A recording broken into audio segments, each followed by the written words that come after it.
Okay, this is from the book John McDougall, The Doctor Who Fought for You by me, Pete Rogers. We're on chapter 4, Dr. McDougall's medical achievements. Okay, so we start out with what did Dr. McDougall do? He basically, the biggest thing that he did was he provided a systematic, rational approach to health, to understand health, with the starch based vegan diet at the center of it. And he explained how starch works. If you notice, if you listen to lots of these other nutrition doctors around, they'll tell you eat a plant-based diet. But they don't specifically say starch, which in my opinion is a weakness of what they're saying. Say starch so the person knows what to do. McDougall figured out that this was the most important variable for determining whether people are healthy. And I would even say that, I made up this little phrase here: starch is what you do, epidemiology is how you know it's true. Because you're going to hear people like the paleo keto carnivore type saying, oh, there's no randomized control trial for this or that. And they're going to say epidemiology is bogus. But the reason why they say epidemiology is bogus is because it proves that they're wrong. One of the things that makes data more reliable is if you have a big sample set and if you have a long follow-up on the people. And like I said, you can't beat what you've got with epidemiology. Look at the people in Asia that were eating a rice-based diet, like China and Japan and stuff, for who knows how many hundreds or thousands of years. When they're eating that diet, they're eating up to like 90% of their calories from white rice, which has 1% of its calories from fat. A billion out of a billion are skinny. You can't beat that. There's like no such thing as a fat person. When I lived in California, a lot of these freshly arrived Asians, people who are eating their rice diets, they're all skinny. I never saw a fat one back in those days.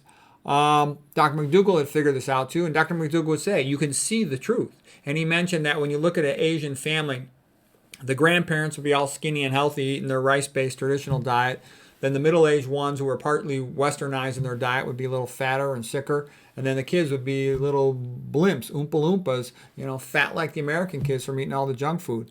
So eating fat food makes you fat. Okay, it's pretty simple. And all these populations that used to be healthy, like Japan, Okinawa, as they become progressively more westernized, they get fatter and sicker. And I like the rhyme. Starch is what you do. Epidemiology is how you know it's true. Anything with a rhyme is easier to remember. And those are the great secrets of health. I've been a doctor over 30 years. I can tell you the most important thing I ever learned was humans should eat a starch-based diet. If they do that, they never get most of these diseases. It tells you what to do. And McDougall also said, when somebody's sick and they don't know where to start, they're confused or overwhelmed, he said, just focus on eating 90% of your calories from starch. If you do that, most of your problems will get better, the ones that are curable, okay? And then get 5% of your calories from fruits and vegetables, okay? And basically, starch makes you skinny. Those skinny people eating starch don't get diabetes. They don't get hypertension.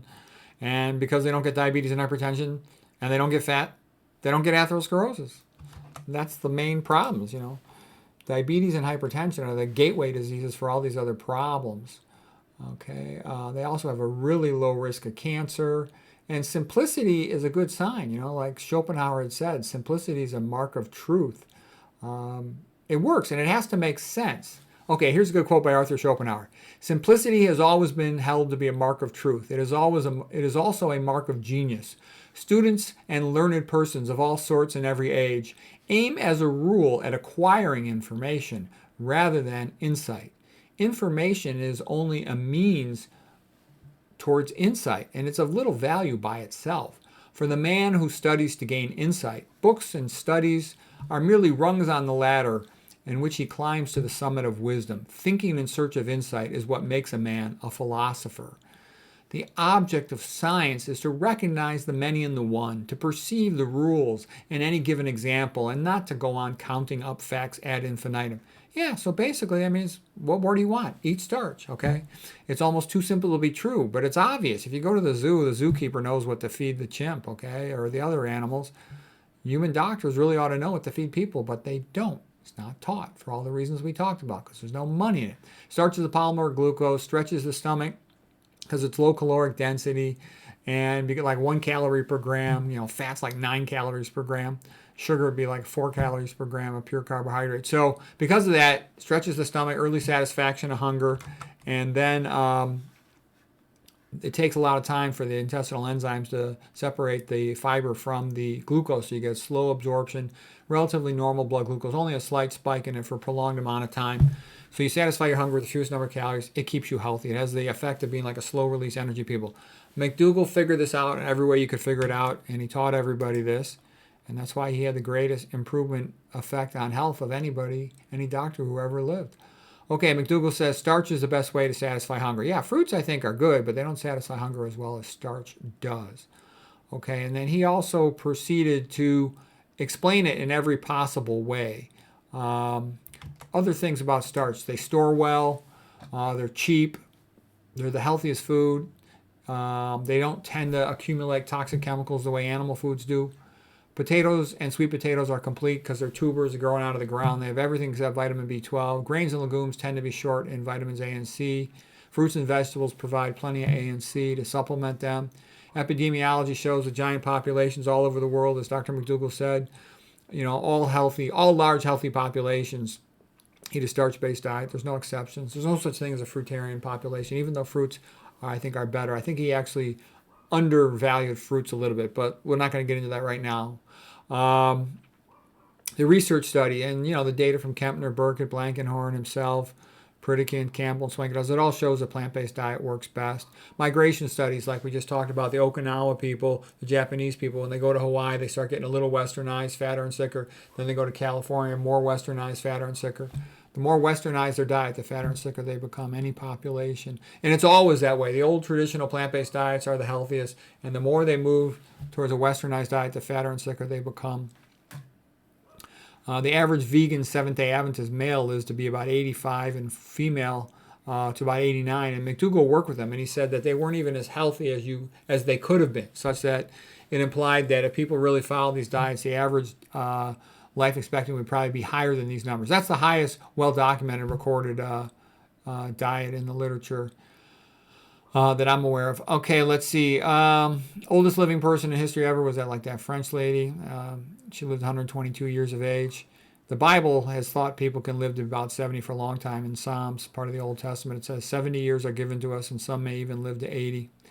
Also, comparative anatomy shown that our physiology fits that of a plant eater. Our jaw can go side to side. We don't make vitamin C. We got a long intestinal tract. Okay, jaw going side to side is to grind food, unlike a carnivore has a big bite. You look at military histories, Alexander the Great, the gladiators, the barley men, Julius Caesar, the Roman soldier diet. You can just eat a diet of plant foods. You got more energy. They analyzed the bones of gladiators. McDougall did a lot of work on studying all the diets of these different populations, showing that the Maasai, for example, and the Inuit Eskimos were not that healthy. If you look at athletes for endurance, the best runners eat these plant-based diets, like the Kenyans and the Tarahumari, tons and tons of corn. Carl Lewis, the 9-time Olympic gold medalist, he was sort of having a slump in his career, and he went to the McDougall diet, and he came back and he set records and he improved. Paleontology studies also show it, the mummy studies, etc. Here's one reference, Sutherland, about atherosclerosis through 4,000 years of history. It used to be only the pharaoh, the kings and queens could eat the high-fat diets. Other people couldn't afford all those animal foods. And also your personal experience, you'll see it if you give it a try for a couple months, is what makes you healthiest. Exercise is good, but in these populations, sedentary people who eat the right diet, they're still skinny and pretty healthy. It's not genetic, because the same populations, like we said, when they migrate to a westernized diet, they get fat and sick. Okay. Then I got a whole bunch of this epidemiology stuff. I'll do those in a separate lecture, so we'll just leave that for now. So we'll just call this part 1. Hope that was helpful.